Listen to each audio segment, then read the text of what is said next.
This is Coda Radio, episode 137 for January 19th, 2015.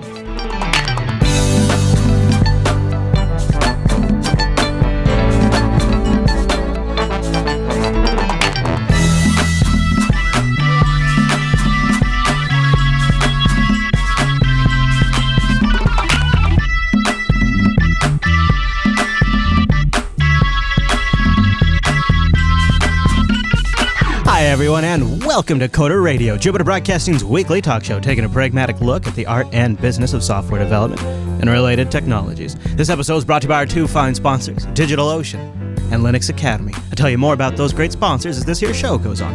My name is Chris, and joining us every single week is our excellent host who often mutes his microphone on the East Coast, Mr. Michael Dominic. Hey there, Michael.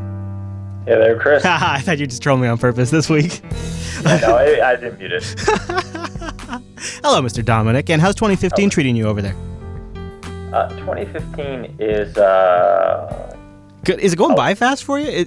Can you believe we're like halfway through January right now? Does that seem possible to you? It seems like did we skip a week? I think we skipped a week, but then we have episodes that would prove otherwise. So I'm very confused. It's funny because it's weird that January is almost done. Like it's just gone. Mm-hmm. And it feels like the holiday slump has officially that's a distant memory now. Everybody's back and working. Everybody wants stuff from me. I got a stack, I call it now. You know that? You got a name for your work that you're not getting to? I call it my stack. You got one of those? Yeah, I call it hell. Yeah, I got a stack and I'm working through it today. That's what I'm going to be doing this afternoon, is working through my stack. Let me ask you, now, do you get a little bit of a break because of MLK Day today, or no? Oh, no. Are you kidding? First of all, does the internet rest? No. So there's your answer. How can I rest if the internet doesn't rest? See, we have a little bit of a break because most customers aren't going to call. Well, I took a little extra time and did some cooking this morning before I came in. So, I treated myself a little bit this morning, but I'm going to be honest with you. I didn't do as much cooking as I did laying around, and that is inexcusable because I just have no excuse. Well, it's like working from home, right? Is it more work or more home? Yeah, it was definitely more home, but that's all right because I figured, you know what? That's how Martin Luther would want me to do it. I feel like that makes him happy. I don't think his thing was rest on the couch, Chris. I'm almost sure that wasn't his message. Oh, okay. Well, Mr. Dominic, so after today's episode, I'm going to start working on my stack, and I'm going to work through that. See, when I decided to get into internet broadcasting, I decided, boy, you know what I really want to do is I want to have a stack of work that I want to work through. And I'm sure you've been there. You just have a stack. So speaking of stacks, we got a stack of email, and our first one comes in from Anonymous. Wow. That could be anybody. And Anonymous writes here, he says, hello, Michael and Chris. Well, hello. I'm using Deep in Linux today, Mike, so I got a dock in the shot. It's pretty cool. He says, insert generic love here. Oh, I will. He says, I'm 18 years old, and I've just started working on an iOS app for my driving instructor's company. I'm sorry, how did Android L end up on your desktop there? Does that look like Android L to you? It looks like material, doesn't it? I suppose. Here, I'll bring up the file manager. It's got, it's got that light color look to it. Actually, it looks like Mac and Android had a horrible deformed child that they definitely should have drowned. Are you being judgy on my deepin? Is that what you're doing right now? You're judging my deepin? I judge all your technology choices. That's fair. It's a temporary setup from Sunday, I do it for the people. Right. Let's not ruin this guy's email, though. Sorry. All right, so he's 18, and as all 18-year-olds do, they're working on. He has his own business, and he's working on his own iOS app naturally. And he says, I've never done such a project before, and I'm scared that I might fall into this kind of trap, which I'm currently unaware of. We've set a price tag on the project, but there's no official contract of any kind. Could you give me some kind of advice on what I should look at, or what kind of paperwork has to be done in order to guarantee some kind of healthy collaboration? Is there some kind of way I cannot be made responsible for an error in my app? For example, if some bills maybe get mixed up. Thanks for the great work. And he says, P.S. Thanks for the DigitalOcean promo code. I have the database for the app running on a droplet. So far, it's been superb. So what do you think, Mike? Is he too far in now to sort of have a safe escape hatch there? If there's like maybe some possibility of somebody gets billed wrong, something gets mixed up on the payment side? You've got lots of problems. Even before it goes into production, right? You've got the problem of you have a fixed bid deal with no actual scope document. So what stops the person who is your client from saying, all right, time to pay me that last payment. Oh, we're not happy yet. Yeah. Yeah. I mean, people will try to do that even if you do have a scope of work document, right? Oh, just come on, just give me this one last thing. Come on, Yeah. it's nothing. It's obviously implied, right? Yeah. Um, you have lots of problems. Don't do anything without a contract. And, damn, fixed bid is bad to begin with. Well, it's his first, so I mean, it's not that Yeah. big of a deal. It's not like No, it's. I mean, yeah, you're not going to, like, destroy yourself on this, but, the person has a lot of opportunity now to rake you over the coals, right? Mm-hmm.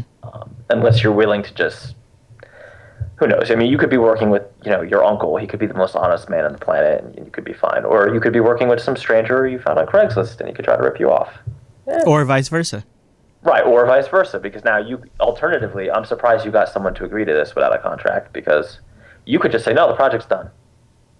Yeah, that's true. It's just that, usually in somebody in his position, it's somebody who's a little bit older, who's maybe knows a little bit better, but is figuring, it's a kid, I'll take advantage of the situation a little bit. I'm not trying to make that person sound bad, but it probably just kind of, we don't need to worry about it. It's just a kid. Well, devil's advocate, right? They're probably figuring I'm giving this kid starting out a shot, so I'm going to need the extra protection of being able to be like, no, it's not good enough. Yeah. Do it again. Yeah, and his name was Philip, by the way, not anonymous. All right, so Stick wrote in. He says, I'm not a graybeard. Okay, all right, Stick. I didn't say you were, man. I didn't say you were. Well, maybe I did imply a little bit. He says, but I've been at it for at least a minute. I code at work, but not as my profession. He says, I make my job easier and hopefully my coworkers' jobs as well. And I code as a hobbyist. So full disclaimer, so take this as appropriately. A couple of things. Not sure what kind of learner you are, but if a language appeals to you, he must be writing to me, Mr. Dominic. It might serve you to learn just to stick with that one. If you enjoy it and engage in it, then definitely go with the hipster lang, even if it's just another JavaScript abstraction. Hey-o, learning to code is better than not learning to code at all. Boom. Having said that, I will say that if you're thinking about the scripting languages, the one I think makes the most sense, Python. It's a better choice than Ruby. It's simple. Its emphasis on is explicit is better than implicit. There's other reasons that I like Python, but solely if one is better. Solely if talking about a scripting language as a learning tool is my personal opinion. Now, it's interesting. A lot of the last audiences echoed this as well. I guess not so interesting to you, probably. But he said, but anecdotally, I've watched Ruby guys pine over some of the issues in other languages for longer than they ought to have before realizing they need to actually return to the work and get some work done. It's a no-brainer, but it's also the matter of establishing good early habits. This is strictly opinion, but I agree. Early habits are good. You mentioned Stack Overflow. Do not use Stack Overflow as a noob. Do not do it. Everyone points to for new coders, but it's a ghetto. It's a wasteland of peanut butter and Herbis sandwiches. I love this guy. Stick's funny. There's too many points to get in to explain this, but so the bottom line is such. Their mission statement doesn't even include new jacks. I have learned the lesson the hard way, over and over again. They most assuredly believe in bad questions and would rather tackle them over and over again. Let's see, Gordian programming knots, etc. I'm skipping ahead here. He says it makes my eyes bleed, and until the Adderall wears off. Find a guide, find a website, find a project you can burn through like Code Academy and learn X the hard way. Don't just subject yourself to Stack Overflow unless you're bringing some quote unquote next level shit or whatever they actually call it. Stick. What do you think, Mr. Dominic? What do you think about Python? So that email started really strong for me. If you like a language, use it for everything. I mean, Objective-C for life, what? right? What? Whatever happened to web objects? That's what I want to know. Did you see this? Did you see this huge post by? Probably not, because in the last subreddit by FreeCell, there's a very ginormous long post, and essentially the too long do not read is use Ruby, or I'm sorry, use Python. Python 3 is an excellent choice for a first programming language, and I would recommend a lot to newcomers to the world of software development. It uses a lot of programming concepts common in other languages. It has bindings for a lot of common libraries and toolkits, which allow fast development and diverse applications for a lot of targets. It forces a particular way of writing code on the developer, which I see as a good thing, but there may be people that see it as a downside. There has been some issues with the transition from Python 2 to Python 3 since some common libraries like Twisted have not been ported over. Fair enough. Just jumping back to the email real fast. Mm-hmm. I recently, it was actually about a week and a half ago, got a bunch of notifications from Stack Overflow. And, I don't use it a lot in terms of answering questions. I'm more of a, oh God, help me kind of guy. but I had answered a number of Mac OS 10 development questions. Let's say like 2, perhaps even 3 years ago. Okay. Now, what do you think people did? The answers were accepted like 3 years ago, let's say. Okay. I don't know. I've never. I don't really post a lot of questions on there. My inbox was deluged with a bunch of like jerky comments, like, "Oh, this doesn't work in Yosemite." Oh, no right. shit, Of Sherlock. course, yes, right. Yeah, like that's somehow your problem. And right. I mean, first of all, this is all written for Snow Leopard, right? Yeah. Did you look at the date? Did you look at the date before you went pissy? Yeah. And then there was one, oh my God, why is this using C? Blah, blah, blah. Swift is better. Swift didn't exist when I wrote this. Yeah. Right. It's like, oh, well, let me just not use Stack Overflow anymore. That's solve that problem. Did you notice I added a link to your Monument Valley section in the show notes? You probably saw that over the weekend, right? I did not see that one. You mean the 2014 one? Yeah. I did not see that, but I just skimmed it while you were doing the intro. Yeah. Well, I'll read. You know what? What I'll do is you should go through that because we're going to talk about that in a little bit, and it's fascinating. So what I'll do is I'll do a quick Linux Academy spot to give you a sec here, and I'll tell you about Linux Academy because speaking of sort of an opportunity where you could take your skills to the next level and doing it in a place that is really good at it, Linux Academy. Go over to linuxacademy.com/coders to get the Coder Radio discount because you're going to want to keep the subscription once you're signed up. They're adding new stuff all the time, but they already have such a huge back catalog of stuff. I really want you to go over there. I want you to check it out and just try it for a little bit. linuxacademy.com/coders. They have step-by-step video courses for all of their content. You can download the comprehensive study guides, store them offline, read them online if you want to. The courses come with their own servers as you need them. In the range of topics, they have everything from Linux essentials, the basics to getting Linux rolling, AWS, OpenStack, Nginx, Docker, Vagrant, all the virtualization options out there, Puppet management, all the stuff you need to know if you end up in a role where you're managing a couple of boxes. You can go there and get a crash course in it. If you have application infrastructure that depends on the Amazon Web Services system, go learn how it works. They have scenario-based training, so you'll actually work with the technology. As you get to a point that requires a server, they spin it up on the back end for you automatically. They give you a public IP address. You get to log in over SSH. You're good to go to work on the systems. You get real exposure to the technology. And the educators are doing live streams, answering your questions. There's a forum community that helps give you that little boost when you need it. And it's kind of encouraging to go over there and read the success stories, which I love getting emailed too, so keep sending those in to me.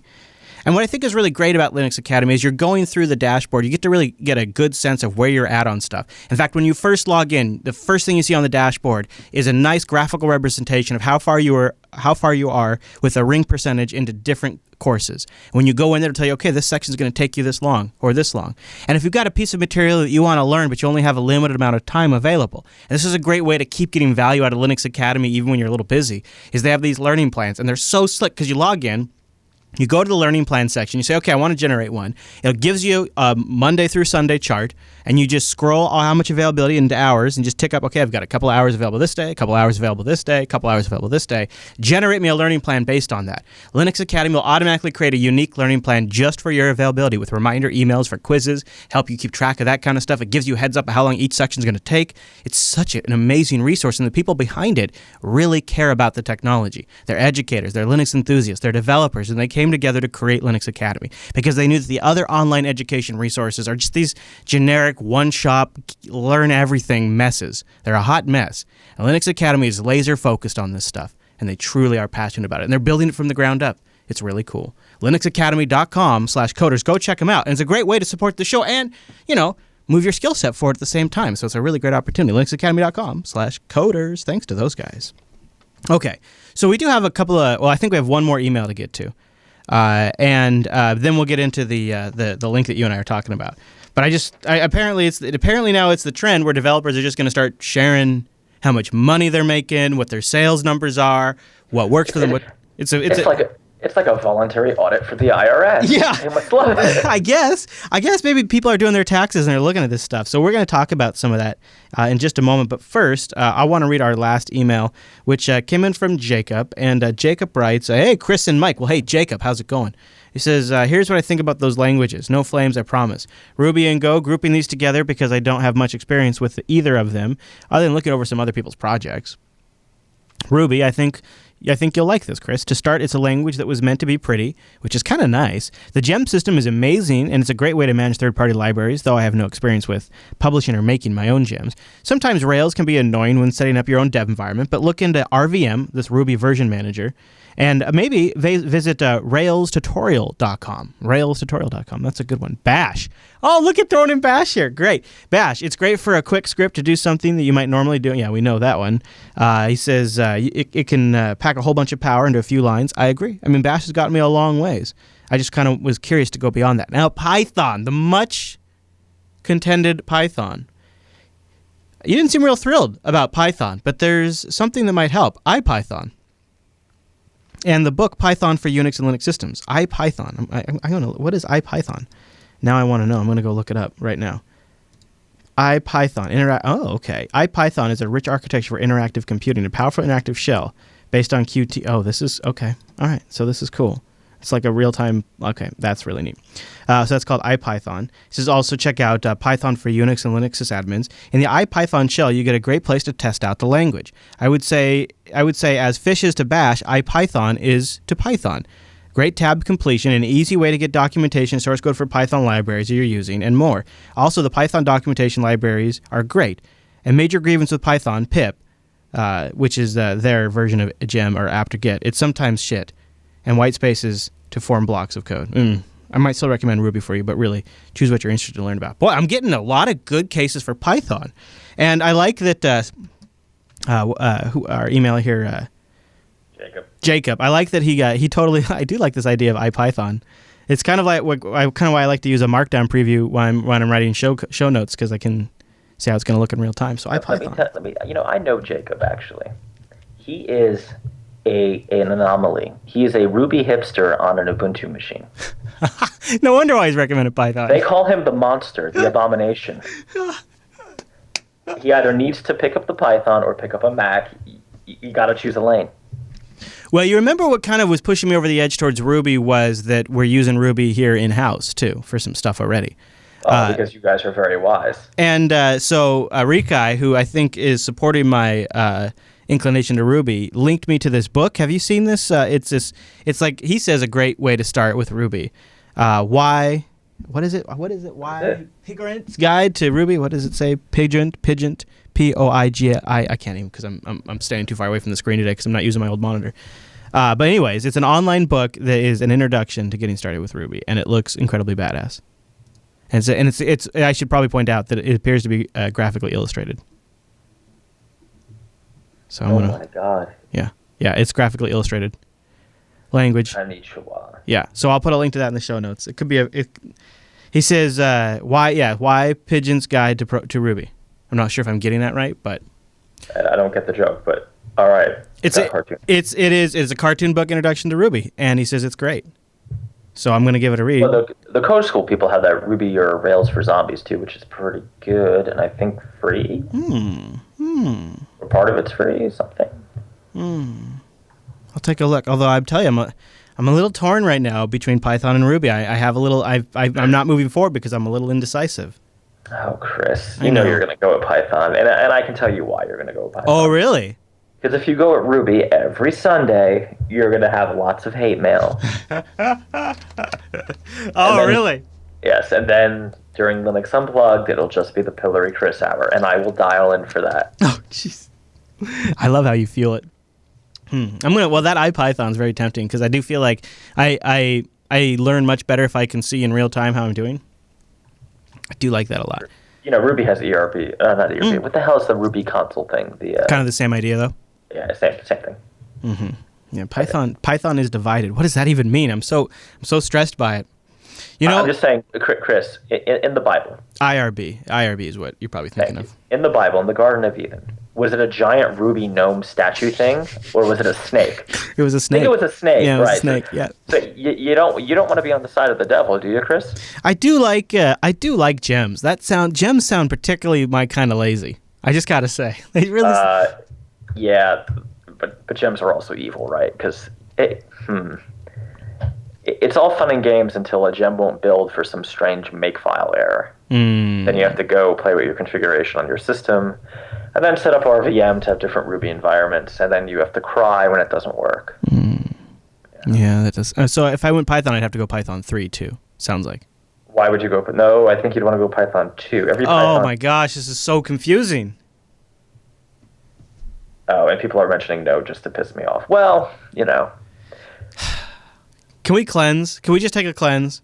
Let's take a cleanse. Talk about something we both like. Something that makes us happy. It's DigitalOcean. DigitalOcean. We can talk about that too. Did you see that DigitalOcean rolled out free BSD support? I know they fall into the ways of the devil. Well, now there's options for those of the Allen variety out there. Allen's got a DigitalOcean droplet now. Can you believe it? It's great.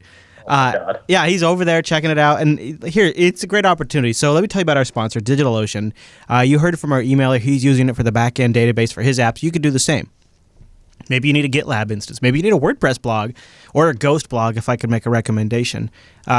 Just something to accompany your project or your app. There's all kinds of things you could use DigitalOcean for. You'd be like Mr. Dama. You can use it for the back-end infrastructure. You'd be like Jupiter Broadcasting. We've got OwnCloud, BitTorrent, Sync. We've also got some Ruby running up there, believe it or not, up on a DigitalOcean droplet, as well as some other back-end sync services. All kinds of great stuff over at DigitalOcean that we've been able to take advantage of. They got one-click installations. If you're not familiar with them, it's worth a visit. They're a simple cloud hosting provider, and they're dedicated to offering the most intuitive and easy way for you to get started. In less than a minute, you can get your own cloud server, and pricing plans start only $5 per month. They get you 512 megabytes of RAM, a 20 gigabyte SSD, one CPU, and a terabyte of transfer.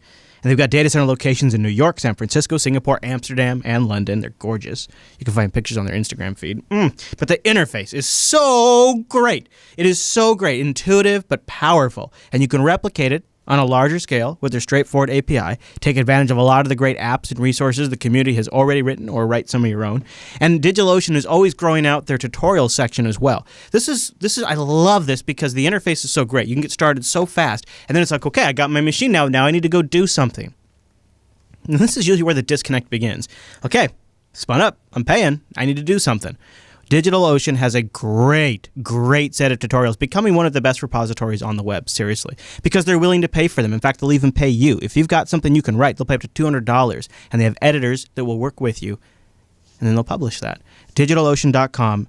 We've got a brand new promo code for 2015. It's Coder Digital when you check out, or actually just apply it to your account. It's one of the other things I love a lot about it, is you can apply and have a balance on there, so you can go in there and just use Coder Digital, get a $10 credit, try out that $5 rig, 2 months for free. If you want to use FreeBSD or Ubuntu, Fedora, CoreOS, try it out.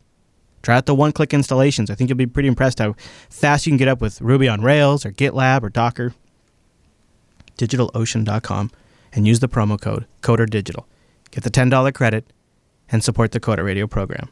Coder Digital, DigitalOcean.com, and a big thank you to DigitalOcean for sponsoring the Coder Radio program. You guys are awesome. And a ding. Okay, so we're going to talk a little bit about some dirty laundry. In fact, when Marco Arment tweeted out that he was doing this, I don't remember what he wrote, but like basically it was like, here's my underwear or something like that. And he tweeted out a link to his blog post. And I'm looking for it right now to see if I can find it. No, because he tweets a lot, it turns out. Boy, look at all these tweetings. This is kind of ridiculous. Well, we should probably start with the Monument Valley. Yeah, I know. It's got a graph and a color chart. You're right. But I just loved what he had to say. I thought it was so funny because it really does feel like you're getting a peek into. Yeah, I want to see my underwear drawer is what he said. Yeah, there you go. Because that's what we're doing. Monument Valley, massively successful game. I mean, have you played it? It's great. I actually do like it. It's funny because I didn't think I'd like it, but it's fun. It's relaxing. Yeah, and they did something that most people don't do. They actually said how much money they've made and things like that. It's a little trippy, though, right? Like, it's a little, What, the game? A little zenny? Yeah. A little, Let's just say I imagine it does very well in Colorado and Washington State. Maybe so. It's very peaceful, is what it is. Yeah. It's a sit back and just sort of zen out and play. So let me break this down for you. So they have this beautiful chart, which I think is in the chat room somewhere, it says Monument Valley in numbers, right? So they've had lots of sales. It's too much, really. I kid. And they break it down by platform and by distribution platform. Mm-hmm. So who's the top dog, Chris? Come on. 81.7%. Who's there? iOS. Every time. Yeah. Who's in second with a depressing 13.9%? Google Play. And who is, showed up to the race and fell down at the starting line? Amazon. Now, what's really interesting about that Amazon figure, though, they sold, as in paid, right, some amount of money over zero, 92,000 roughly licenses on Amazon, right? We'll say volume licenses, whatever, units, let's call it, right? But when it was the free app on Amazon, 407,000. That's horrible.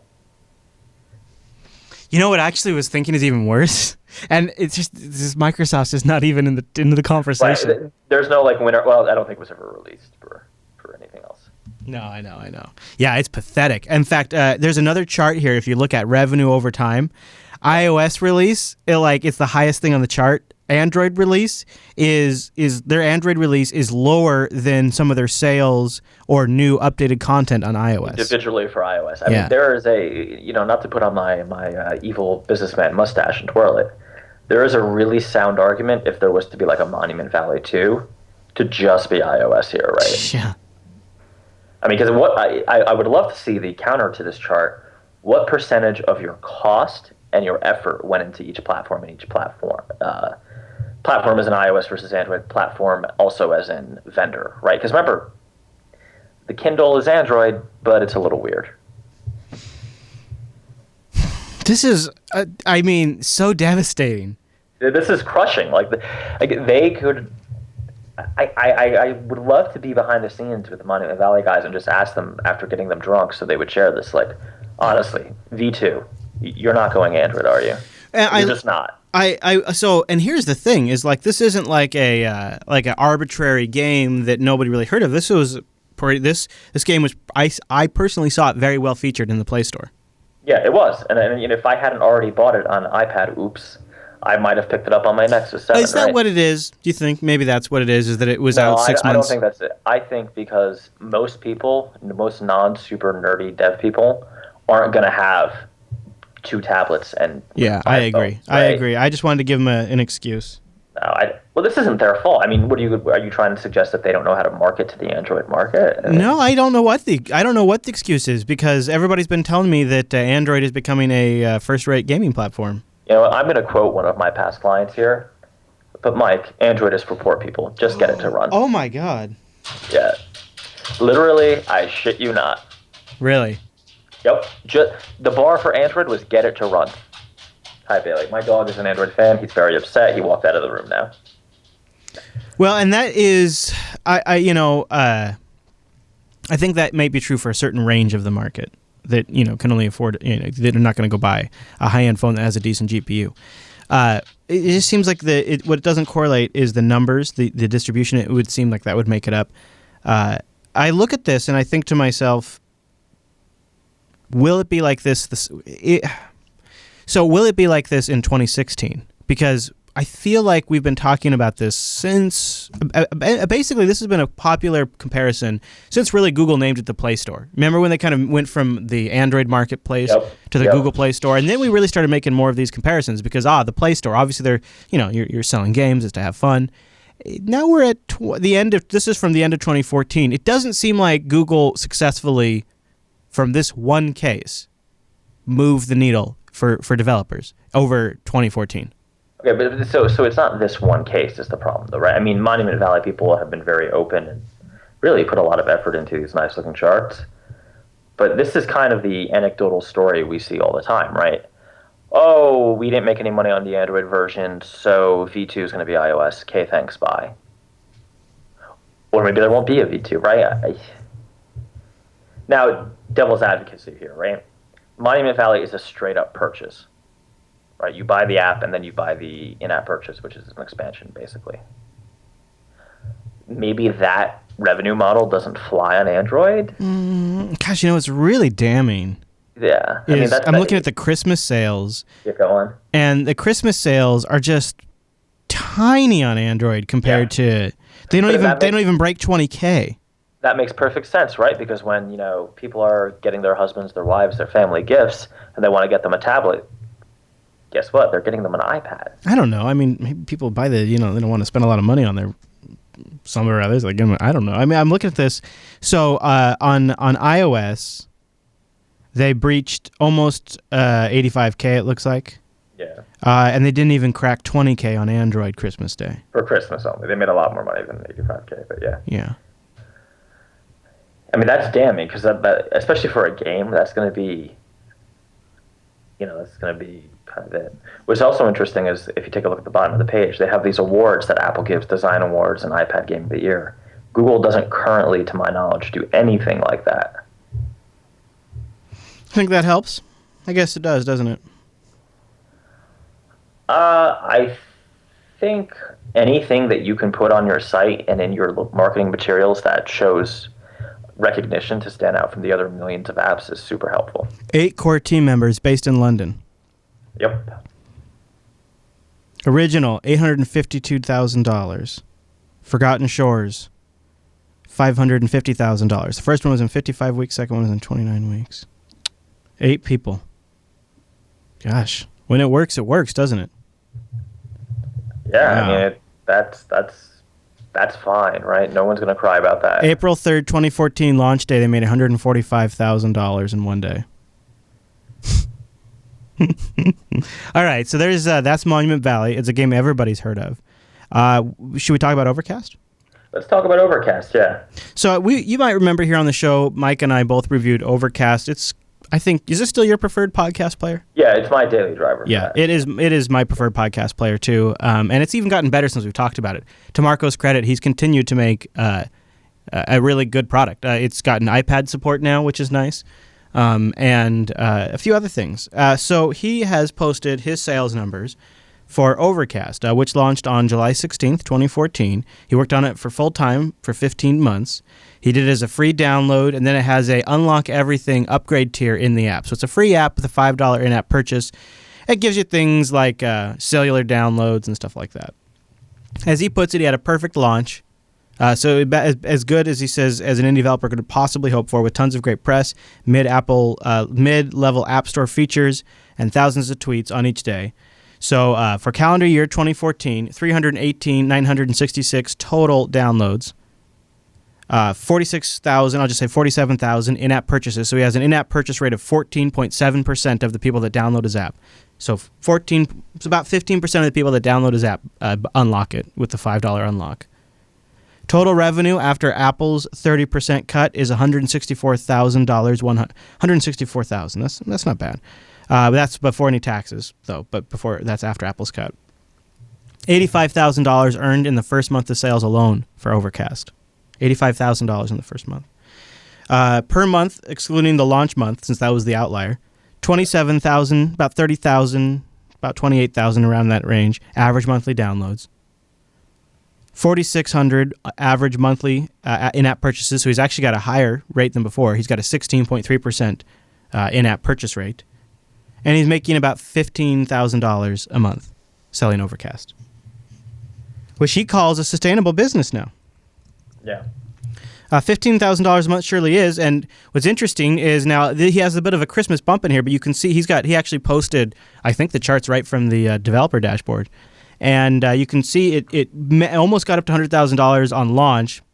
It settled around in October, but since October, his sales have actually been climbing again, and including in-app purchase as well.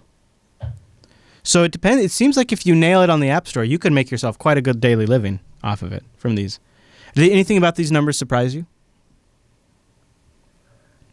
The 14.7% conversion rate, I actually was surprised at. And it's actually now holding at 16.3% conversion rate. Right. Yeah, I was surprised by that too. So you figure 27,000, about 28,000 monthly downloads, and about 4,500 of that 28,000 buy it. Right. So you can get an idea of the kind of scale your app has to have in order to make money. And that's assuming you have a compelling reason for people to pay. Yeah. Is that lower or higher than you were thinking? I expected it to be higher for Overcast, but overall I kind of expect it to be lower. Okay. Which is interesting. Yeah, I wonder how long he'll be able to make money at that. Because it seems like it's pretty tied to new hardware releases for them, and holidays and stuff.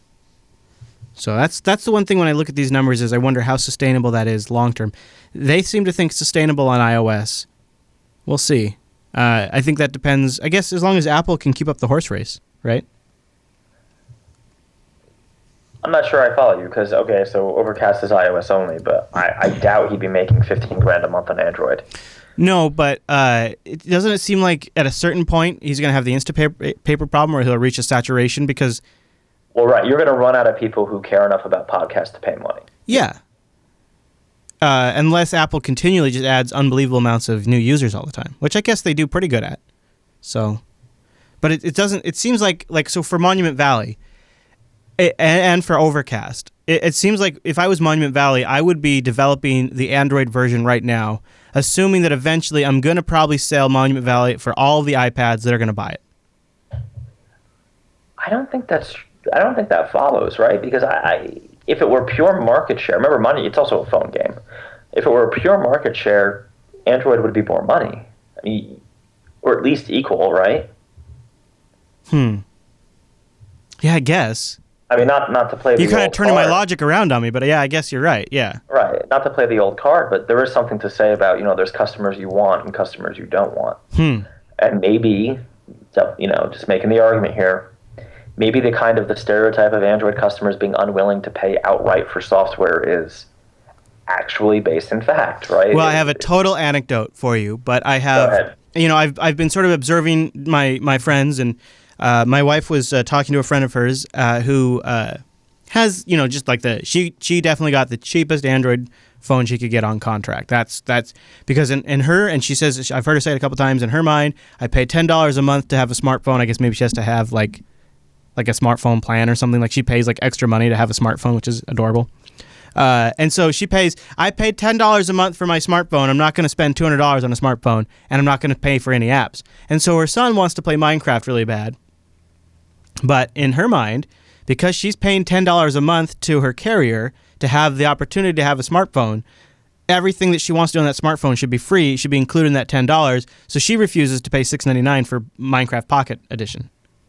She won't do it. She has I have no credit card on file with Google Play policy. Or whatever she does. I don't know how she pulls it off. Because I think she actually has bought a few apps. But for her, it's just a hard rule. And so when it got to that point in the conversation, Angela said, well, actually, they have it. Because she has like a note or something. Like, they have it for Android. You could just play on that. And then she's, oh, really? And she opens up the Play Store. She types in Minecraft. She's all good to go to hit buy. But as soon as she has to spend $6.99 up front, won't do it. Yep. There's probably iPhone users out there like that, though, too. I would bet. But maybe not as many. I don't know. And maybe that's why... They definitely exist, right? But the problem is it doesn't matter, right? As long as there's enough people willing to pay, you don't care. I mean, at some point, the question becomes, how can we frankly not have customers who don't pay us, right? I think, maybe this is where something like Ubuntu Touch makes sense. Come on. The carrier takes a phone, they integrate in their own app store as a lens or a scope, whatever. I guess it's called a scope. And as part of your fee to your monthly fee to the carrier, you get a credit in their app store for a couple of apps a month. And when that user uses that credit, the developer gets paid from the carrier. And the user is essentially getting a free app because they're paying into a monthly price, because apparently people don't mind paying per month for something. And so you charge. So maybe they're charging them $15 for the comprehensive smartphone package, and in that includes a 3-app credit or something. So they'll buy 3 apps indirectly. You think something like that could happen? No. I don't know. I think you don't. I think you're counting out the carriers. I think they're the ones. I think they're the ones that are going to have the final laugh. That's just my bet. Wow. Okay, why would they want to do anything like that, though? To get your credit card in there, to get you buying apps. And if you bought more than 3, then you'd have to pay, So they give you a couple credits to buy a few, and then maybe they get you hooked and you keep buying. I don't know. Because you have this fundamental problem that I think you're up against where, we talk about how, well, there's 40% of the market out there that still doesn't have smartphones, right? Right. But there's also, as more of those people come on as smartphone owners, there's probably a much larger percentage of them that are going to be unwilling to pay for apps on their smartphone. They've never had a smartphone. They don't see a necessary value in it, and they're not going to see a value in spending money on apps. And as you start to get everybody on these kinds of devices, it's going to become a more and more of a problem, and you're going to have a problem where developers, except people like Monument Valley and Marco Arment, aren't going to be making any money. Whereas if you give people a little bit of credits, then everybody's going to... I'm trying to figure out how when you bring more people into this economy, when you bring more people into using these devices, but nobody's willing to pay for anything, how anybody's going to make a bunch of money like yourself. Unless you all just want to become a bunch of open source hippies and just do it for the goodwill of it. I don't know. Maybe you do. All right, here's the deal, though, right? The carrier has no incentive to do that. And it's not really the carrier's fault. They're terribly evil and do horrible things, but in this case, they're not at fault. Only because, do you know what devalues apples? Apples, right? You know what devalues oranges? Oranges. All right, well, let me ask you this then. So why does Fingertip Tech bother with Android development? If you're looking at these numbers... Do we? Or do we only do it for clients? Okay, so you're saying if you were going to ship and make an app and sell it directly, all right, so you wouldn't do it. Here's what I'm noticing, right? Android is a great platform if your revenue model is a service that the app is a front end to.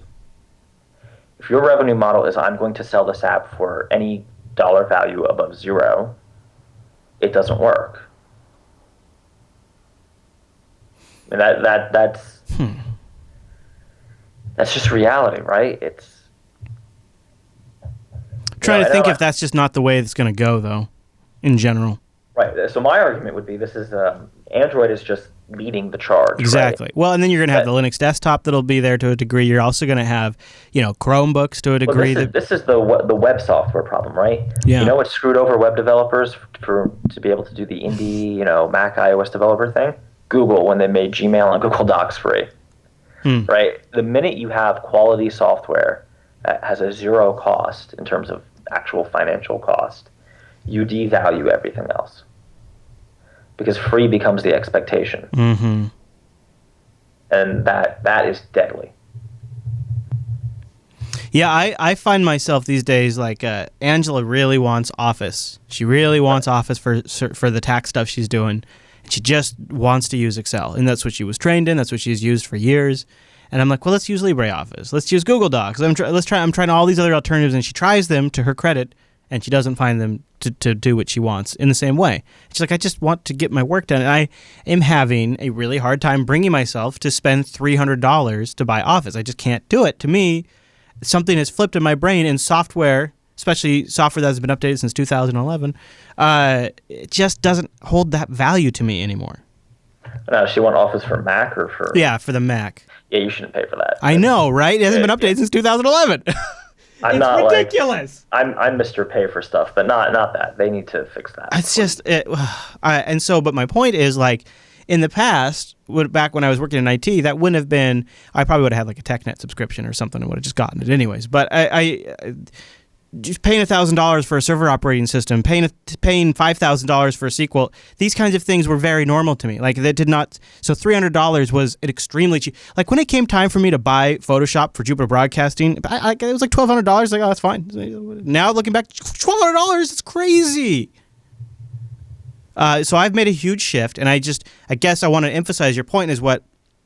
I feel for what you're saying. Is it seems like the best way to make money is to create a service. And that's extremely limited in what you could do. But I look at Android, I look at Chromebooks, I look at the web, I look at cheap mobile devices in general, and I look at the Linux desktop, and all of that is kind of like it's sort of eradicating the value of software because they give you so much for free. Right.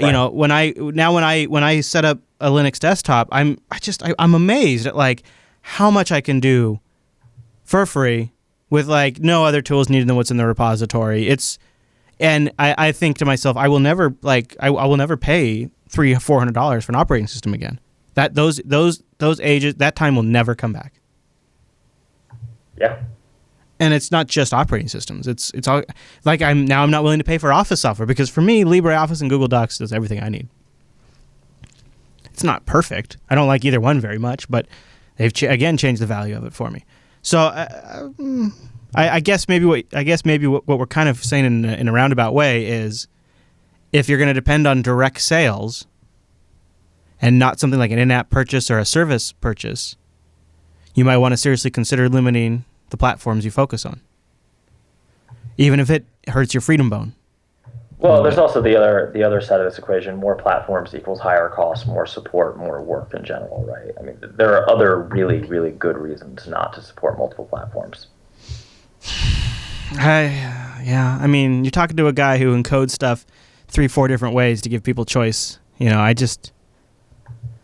guess I'm a big fan of, this is something else, I'm a big fan of knowing the market you're addressing and accommodating them. And like if Jupiter Broadcasting had an iOS only app, see, ironically, we have Android only apps. There's not an iOS app for Jupiter Broadcasting, but there's a couple for Android. We have the opposite problem because of who our audience is. Right. So there's a lot of dynamics there to take into consideration. So I look at these data points from Monument Valley and Marco, and there's actually another one I saw come up on Hacker News. I wonder if I bookmarked it. And I look at these and I think, okay, these are interesting data points, but you can't base your entire assumption just because their apps are doing that way. But I can't help but kind of agree with you a little bit that it does kind of seem a little disappointing that Android's still at this state. Because if Android was pulling down the money the iOS store was, but in the volume of Android deployments, there'd be a serious amount of jobs out there. It would actually be really good for the development community. Be a lot more revenue coming in. All right, Mr. Dominic, is there anything else we want to cover in this week's episode of the Coder Radio program? Oh, you had a auto send. Oh, I did, yeah. I mean, it's just more depression, but we can leave it in the show notes. Basically, they break down. Now, okay, in this case, remember, they are a marketing services company trying to sell you marketing services. So take that for what it is. Okay. But they basically break down the marketing costs, what you have to do, and what the revenue story is for most indie developers, and it's rough. I don't know.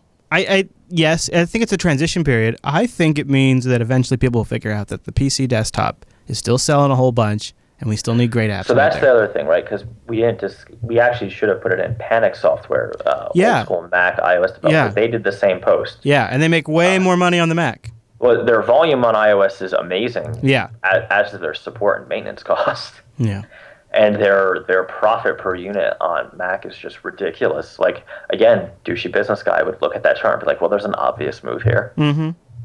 So. I agree. I think people like Panic that are contributing to that. We should probably have included that. I talked about it Linux Unplugged 2 weeks ago, though, if people want to go check that out. And essentially what they said is, what Mike just said, we can just charge more on the Mac platform. The user base is more willing to pay, sees value in software and is willing to pay for that, and we can make more money there. It's very telling, and I think when all of this settles down, there's going to be a bit more of a balancing out, and people are going to go, oh yeah, the desktop, yeah, people are still creating the best stuff that we create. The things that are really amazing that we create are happening there, and there's money to be made there for a lot of developers. And we're in the process, I think, of people coming to that realization right now. I think we are. I think 2015 is going to be the year where this revenue stuff is going to have to sort itself out. Mm-hmm. And the answer may be just like the web. You have to be a service, or people either. I mean, I kind of see a two-tiered system in all these app stores where there's the crap apps that majority of people buy, and then the good apps that are kind of like, it's almost like the box of wine versus the good bottle of wine kind of thing. Yeah, and this will be the year where people realize, maybe the little bit of marketing speak that I've gotten from Apple and the Googles and the Microsoft out there, maybe that doesn't quite apply to what I do, the area that I work in. Yeah, where Google's like, we'll make it up on volume. Yeah, you need a couple million in volume. Well, wait. Give us till Android 1's working, and then we'll have it all sorted out. Wait till we get Motorola spun off, then we'll have it all sorted out. Wait till the next set of Play API services come along, then we'll have it all set out. No. Meanwhile, my desktop and laptop are just sitting here like, man, I got so much storage space and so much CPU, just put stuff on me. They're begging for it. Mr. Dominic, is there anywhere you'd like to send people when they're begging for a little more you? Well, go follow @FingertipTech on Twitter. Beautiful. Don't forget, Coder Radio is live on a Monday, noon Pacific, 3 p.m. Eastern, jblive.tv. We love to have your attendance. You can help title our episode. Coderradio.reddit.com is where you go to interact with the show throughout the week. And don't forget, we want your contact info, jupiterbroadcasting.com/contact. Send your emails in. See you back here next week.